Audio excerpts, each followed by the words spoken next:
So sugar addition is a real big problem. We need to fix that. Although you do sell, you're going to start selling ice cream, but that's another story. That's indulgence, right?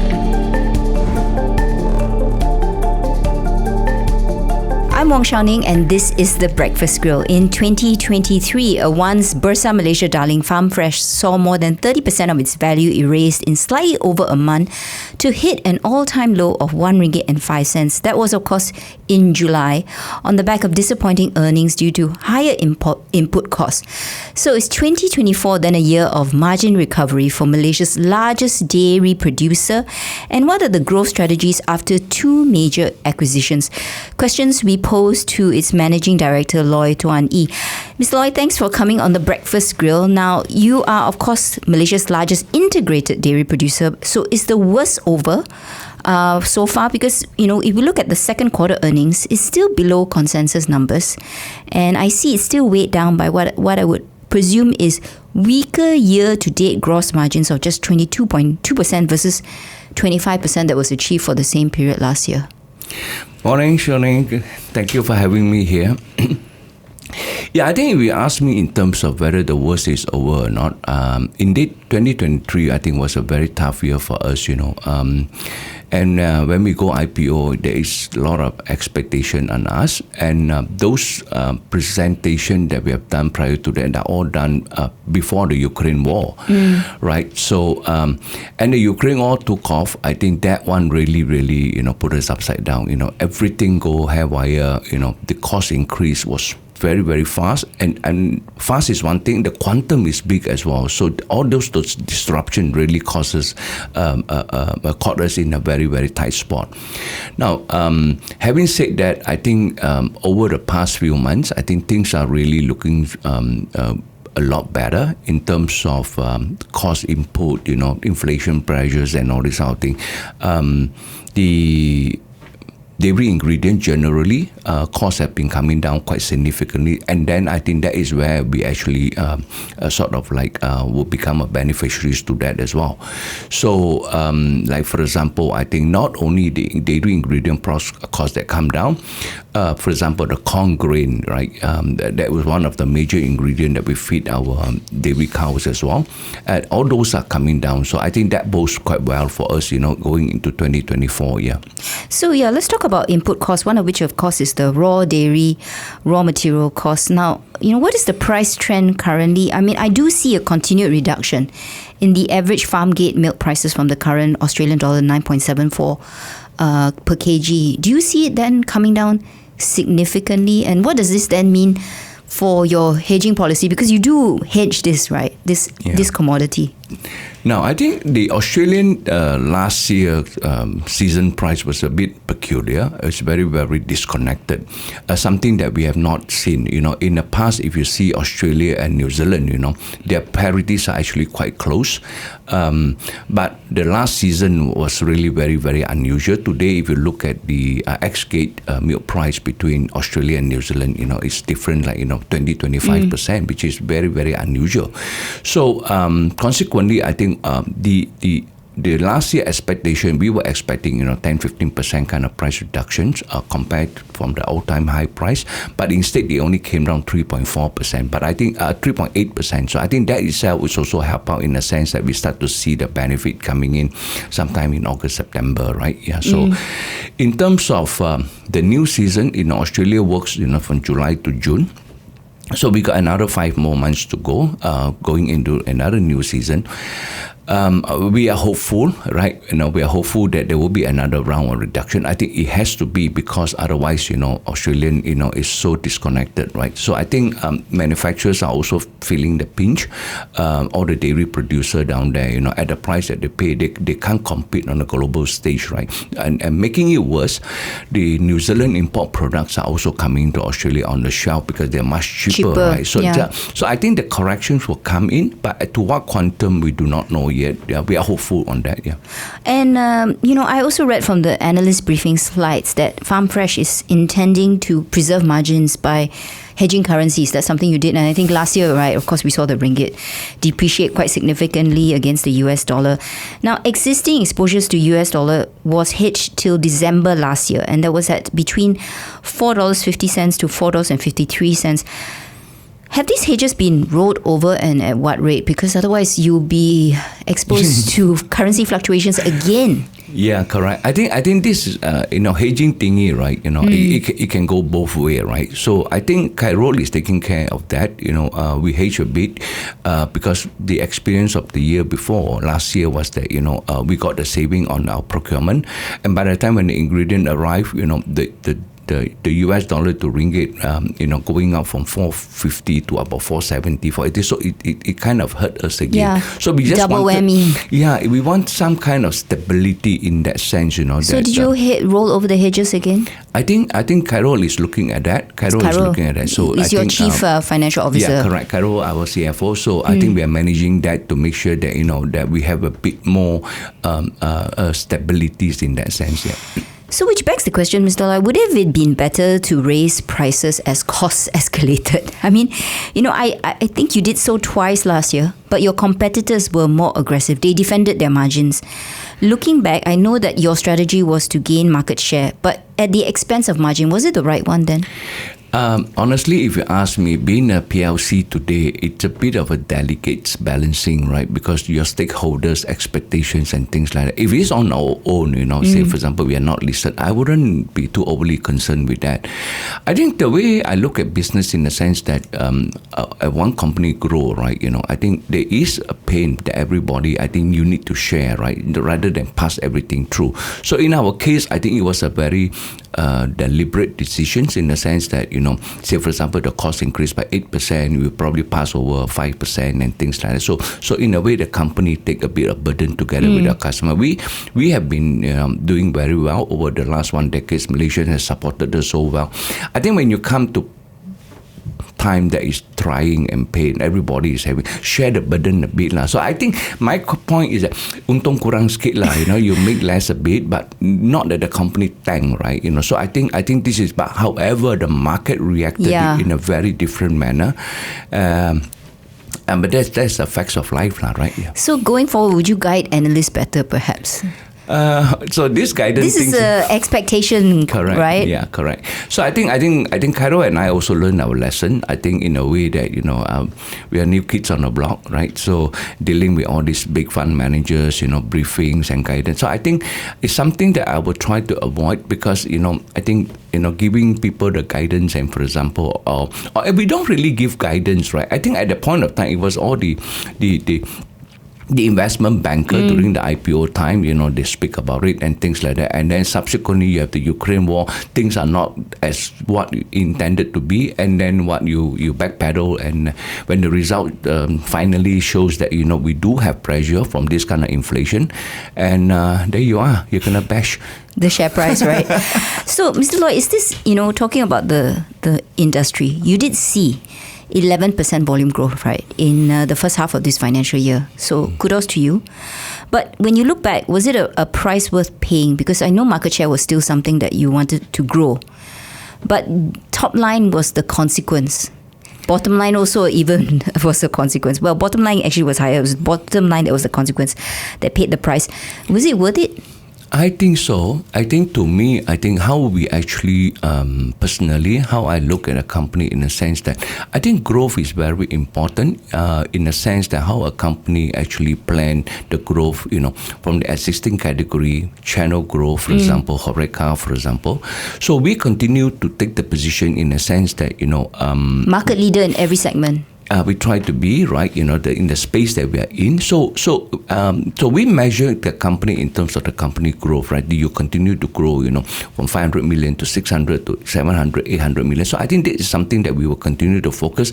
Now, ingredient price will fluctuate, from time to time.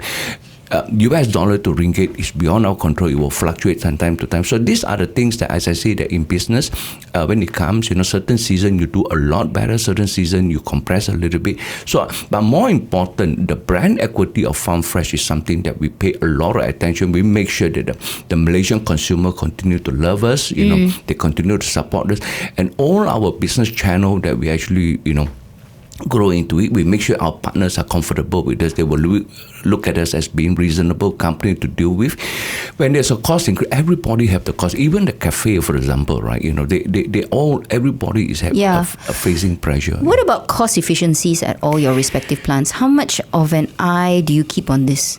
Yeah, that is one thing that we try to achieve. As I say, when you have inflation pressure on ingredient, for example, and we try to optimize our plant in terms of running a bigger volume, optimize it, reduce the wastages and logistic, make it a little bit better and things. So those are the things that we hope that we continue to harness our saving from that to reduce the impact. The minimum wages increase, for example, that is something that is irreversible. Yeah. The 4,000 ringgit OT, for example, those are all irreversible. I think we are happy for that. And it affects everybody. Yeah, correct. So as long as we're on the same level field, but the question is how fast you want to put this increase through, right? Yeah. So TMB, reduce the tariff and things like that, and then costs us a few 100,000 more a month, in Muazzam Shah, right? So those are the things that we view it as a permanent, and therefore we have to pass through some of those increase to actually mitigate our margin.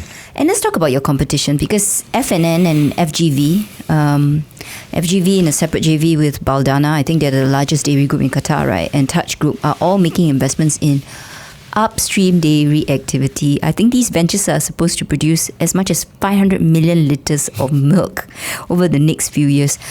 Are you ready for the competition? Is Farm Fresh going to be able to compete? And some of these competitors of yours have also equally, if not more, deeper pockets. I know. I think good that Farm Fresh have inspired so many people to look at dairy farming being lucrative in Malaysia. And being a cash cow, things like that. But in reality, I think Jacob and I, the amount of time that we spend on the farm, right, it's a lot more challenging than you would have thought. It is not just building the shed, bringing the cow, and then milk them, and then you get all the benefit. I think if this is a dairy animal, you want them to be with you for 8 years, 10 years, for example, right? Not after 1 or 2 years they drop dead, you buy in again. After 1 or 2 years they drop dead, you buy again. So I think to me, even now we are talking about after 10 years, Jacob and I say, we are doing about 20 million litres, for example. And then you have this new guy coming in doing 300 million, 500 million litres. So I told Jacob, if they does do that, I'm going to send you back to Delhi because how can we, after 10 years, right, we still can't even do that. So I think I'm not going to go into the argument of, their cow can do 30 litres. Why is our cow only doing 15 litres, right? So I think let the proof of the pudding. When it comes, we will see how successful they will be. I mean, they're sinking in billions of ringgit. We have to wait and see whether will they able to do it sustainably or not, right? So I think this is something that we are not taking lightly, right? I do not know what technologies they have, So as far as we're concerned, we have been here for 10 over years, so this is something that we wanted to learn from them if they succeeded. Do you think that eventually there will be too much supply though? Because currently we Malaysia consume about 80 million litres of milk a year. 8% growth, I think that's the average for the last few years. But if all this production comes on stream, will we end up with just too much supply and then it's just a race to the bottom in terms of pricing? I used to tell the team, right, if they produce that much, then it's time for us to actually, Australian plant to actually buy milk from Malaysia. The other way around, right? So we'll see. Yeah. And your strategy, if they come on stream, is it still going to be trying to be the cheapest in the market? I think cost structure-wise, Farm Fresh, we have tried to run it very, very lean from our farms and things like that. So I think to me, fresh milk is just only one of the category, right? But there are other products that we are also developing over the years. It's not that on one SKU that you're reliant on. So I think the markets, the yogurts, there are many other products, flavor milk, UHT milk, and then now we are going to ice cream. We are going to grow out milk powders, for example. So we are are also extending our product offering rather than, just sitting down there offering you one fresh milk, right? Mr. Loi, let's talk about some of the things you mentioned before the break, and that is your different segments, right? You've got chilled, ready-to-drink milk, that's 53% of revenue. Ultra-high temperature processed, UHT or ambient milk, that's 39% of group turnover. The rest are like yogurt products. Now, which category do you actually still see the most growth? Because I wonder whether when it comes to chilled, ready-to-drink milk especially, that you have reached a saturation point with your market share. Yeah, I think in terms of the category growth, right? I agree that chill category has its own growth rate, between 7 to 10%, slightly faster than UHT. UHT also, on year, we are looking at 5 to 7% growth. So those are all the natural growth that we have, and of course we hope we can actually come up with product beside the market growth. We can also take competitor market share, for example. Like in the past, when we were using our Farm Fresh, because it's a base on fresh product to do the UHT, your cost structure is higher, right? The cost of ingredient is almost double than the powdered milk. So last year, we come up with the Yara by Farm Fresh. Essentially, that is to position ourselves to compete, with the market, whereby, you use the same milk powder and then you're on the same level field to compete. So Yara by Farm Fresh, we launched last year, is very, very well accepted. And I think this year we're going to put, coming years, we're going to put in a lot of efforts to grow that particular category. It's a segment that we wasn't really quite in, right? Because you're on the fresh UHT, now you're going to the powder milk, full cream milk, UHT, chocolate, as well as strawberry. So we see that as a leg for us to grow, right? So in terms of the other range of product, for example, how our ice cream division, that we're going to be one of the pillar, right? And then the Farm Fresh Grow Out Milk. This is a very, very single most important SKU that we launched this year. A lot of efforts and attention being put. This is the milk powder. The milk powder. Okay, I'll come to the milk powder, but let's talk about the ice cream, because I have to admit I love ice cream.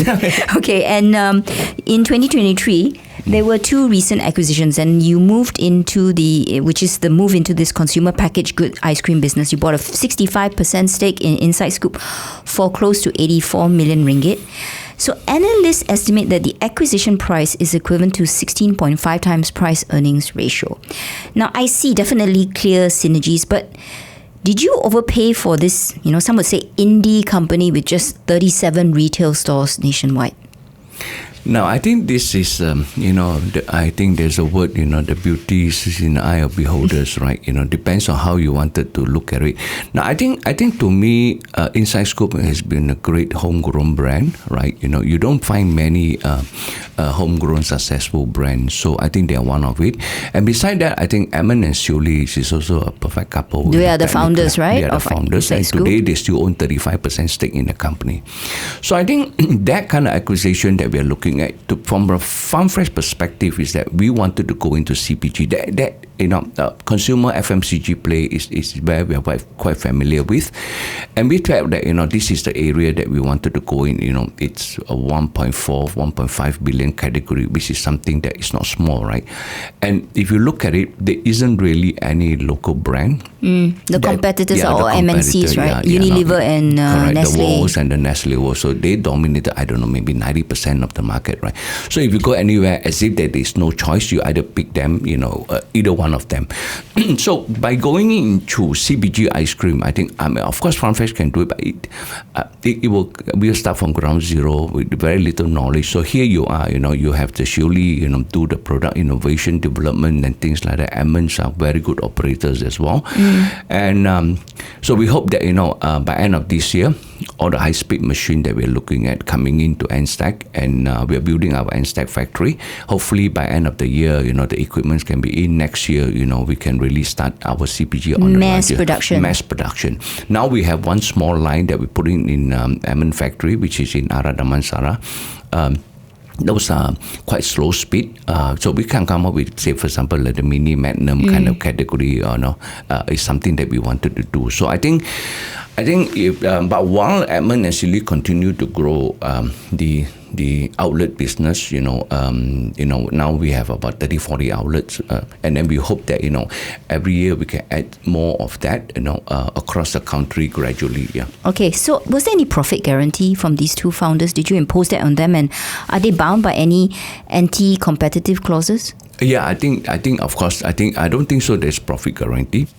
But there is a condition that Edmund will have to continue to help us in a sense that, maybe at least 3 to 5 years, and we hope that he can continue with us even much longer than that.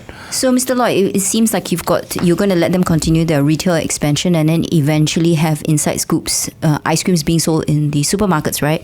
Is that also why then you acquired a 70% stake in Xinhua Ice Cream for close to 29 million ringgit? And for that the jewel in that is, of course, the 6,000 distribution drop-off points and logistic capabilities. Is that the reason? Yeah, I think ice cream, as I say, that in one business there are many things to look at. Beside the product offering, the people that you have, the manufacturing plant, equipment. How do you want to equip them? Distribution is also paramount important, and particularly in the ice cream business, right? I think to compete for the freezer space is something that is a very, very important thing, right? You got to have a freezer. I can't put my ice cream in Nestle ice freezer or put in Walls ice cream. They will throw out our ice cream, right? So I think we are mindful of that, and beyond that is also the distribution. Ice creams, once it's softened and you harden back, you get icing. So all those things need to be calibrated. So in the case of Xinhua, CK has been around, doing this business of potong ice cream for the last 30 years, right? And we love the company. First, it's very, very traditional, nostalgic kind of ice cream and very, very affordable. And he got about 9-10 distribution point, 50 over trucks, and we got about 6,000 freezers in the market. So we hope that by doing that, save me the hassle of building the team, building the distribution all over again. We just tap along. So when Edmund is ready with his ice cream, we just tap along, right? Okay, so will the challenge be integrating Xinhua, which is one company, Inside Scoop another company, and of course Farm Fresh overseeing everything? Yeah, so I think partnership management, I think that is one have to be have certain reputations. You have to know that the EQ is there, not only business, right? It's not just dollar and cents. I think getting along is very important. So in our case, I think we cut the scope very clearly. Beside the shop outlet that we need to grow, Edmund and Siu Lee will have to focus on the factory, to continue to churn out product innovation. When that part is done, now CK will be more focused on distribution, in terms of and you're in charge. Yeah, and our team will do, maybe we will list into more outlets, expand their footprint rather than just on the general trade. We hope that we can get into more petrol kiosks, which they are not in, Petronas, the Shell alike. So once that is done, say for example, we double our drop point from 6,000 to 12,000. So CK will have to make sure rally the teams, to actually make sure that the ice cream is available for all Malaysians across the country. Okay, so Mr. Lui, how soon is this venture of yours going to be a significant contributor to the overall Farm Fresh earnings and, giving the MNCs a run for its money? Because you spent more than 100 million to get this venture going. I'm sure you did some maths, like what's the return on investment? Yeah, so the plan there, we have to bring another 20-30 million to bring in a very good line with a certain speed, right? So this is something that I think 2025 will be our ice cream year. So while we actually now leading to that, in the meantime, we will continue the potong ice cream that we have. I think quite limited space. CK factory, in fact, sort of like running out of space as well. So and it's quite temporary. So all the eye is focused on N-Stack. Hopefully by first quarter of next year, we can actually produce some ice cream out of there. Yeah. Okay, and let's talk about the Farm Fresh Grow, the powder milk, right? I think that's something you're very excited about. Was supposed to have been launched in November. Has it? And how are sales so far? And what's interesting, I read that this is a war for you, and this is I'm sure that was a deliberate choice of words.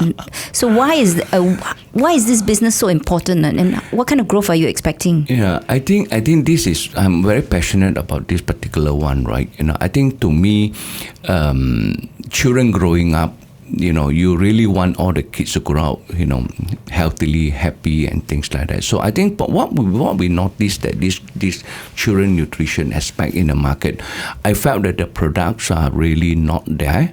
Really, not but it's the a right huge market, product. right? 2 billion in 2 size. billion, and it is so closely guarded. A lot of information. A lot of spend has been there to protect their market and things like that. So I think, even if you look at what UNICEF have got to quote, WHO, they even quote last year, that this category of marketing is one of the most manipulative, it's one of the most misleading, for example. So, but in reality, how many mothers actually knows that, right? And we all know sugar is really bad for our kids, right?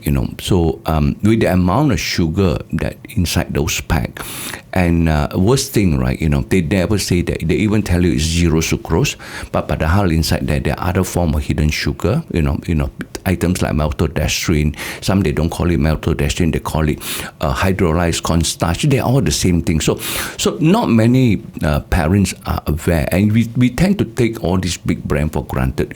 They are established brand. They've been around for such a long time. So I think, if you really look at it today, why did the kids, having hyperactive problem, obesities, and some of them, at the age of 4, 5, 6 years old, all the teeth growth and all that. How can the healthy kids growing up normally become like that, right? Today, diabetic, even 15, 20 years old, you get people who hit. So sugar addiction is a real big problem. We need to fix that. Although you're going to start selling ice cream, but that's another story. That's indulgence, right? So as I say that, things that you take like 3-5 times serving a day, you have to be mindful that amount of sugar in the body, it is unjustified. So I think we hope that Farm Fresh Grow, like we come up with, basically it's an honest milk, very, very honest, not great science behind, right? A very honest product, fortified with 22 vitamin, but more important, I think we fortified with BB12, the probiotics. Constipation is a big problem. So no sugar added. And no sugar added, whether it's actual sugar or hidden sugar. I think that is our promise, Farm Fresh promise to all the mothers, yeah. And currently the street seems to believe your growth story, be it your ice cream, your powdered milk, because 7 buys, 1 whole and 1 sell for Farm Fresh, with a consensus target price of RM1.47. Now that's based on a forward PE of 36 times, right?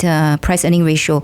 But that's not cheap at all, to me at least, because it's more in line with the consumer staple companies. But are the analysts wrong? Because should they not be assigning that kind of valuations? Because when I look at your business, it is still cyclical. And I think last year was a classic example where you did see margins drop because your input costs suddenly rise. So what do you say to me to convince me otherwise and be a buyer of Farm Fresh? Okay, I think that's an interesting question. I think to me, how you want to look at Farm Fresh, to begin with, I think first you have to acknowledge our brand equity. It's a when I set out to do this business showing, basically what I wanted to build is, I want to build a very evergreen business, highly resilient. So I think today, over the time, it's been tested that we are indeed a very resilient brand, right? Notwithstanding, the good time, the bad time, COVID time, we continue to grow, right? We continue to grow. In other words, most of the customer that we recruited tend to stay with us. So I think that should be the number 1 plus point for Farm Fresh. Now, as I say, in life, like any other things, there is a season. There are times that, you make less a bit. There are times that you make more a bit. So I think you have to look in that sense. If I get too overly worried about my margin every other quarters, right? I don't think so I can plan properly. I don't think so I can see clearly in 5-10 years how would I want Farm Fresh to be. So I'm very mindful of that, in a sense that I think the planning has to be long term. Brand equity have to be preserved. The brand promise have to be taken care of. Just because you have margin compression, you alter your recipe, you put other things inside there just to make sure that you restore your margin. So I think we are very, very mindful of that. With regards to our brand promise, many big company, big brand, you can see over the years, right? 30 years ago, 50 years ago, today, if you look back, their brand promise is no longer there, right? So those are all the pressure that builds up, and consequently, they have to go back to drawing board how to make this product cheaper. And how can you make it cheaper, right? You have to find ingredient that taste alike, look alike, and things like that. If you do that, you may have a short-term reprieve on your margin or whatever it is, but long-term, they will catch up with you. The brand, they will start to realize, hey, this thing no longer tastes the same. So I think I would not be overly concerned, but more important, as I say, we make sure that all the product that we curated when we launch, it's well accepted in the market. Consumer like it, and not only that, you can retain them because you give them a better option, and you hope that you continue to grow that way. So I think, to me, I will look at it in a sense that, a bit more a broader picture than to worry, for half a year you make less a bit, that everybody say that, this, but I make less a bit. And there is a good reason, right? Freight costs is just jumping out. Everything goes up. If today, if your margin compress, your sales compress for no good reason, and dollar ringgit is strong, then I think you have reason to worry something is very wrong with the company. Yeah. On that note, thank you for your time. On the Breakfast Grill was Loi Tuan Ee, Managing Director of Farm Fresh. I'm Wong Xiao Ning, BFM 89.9.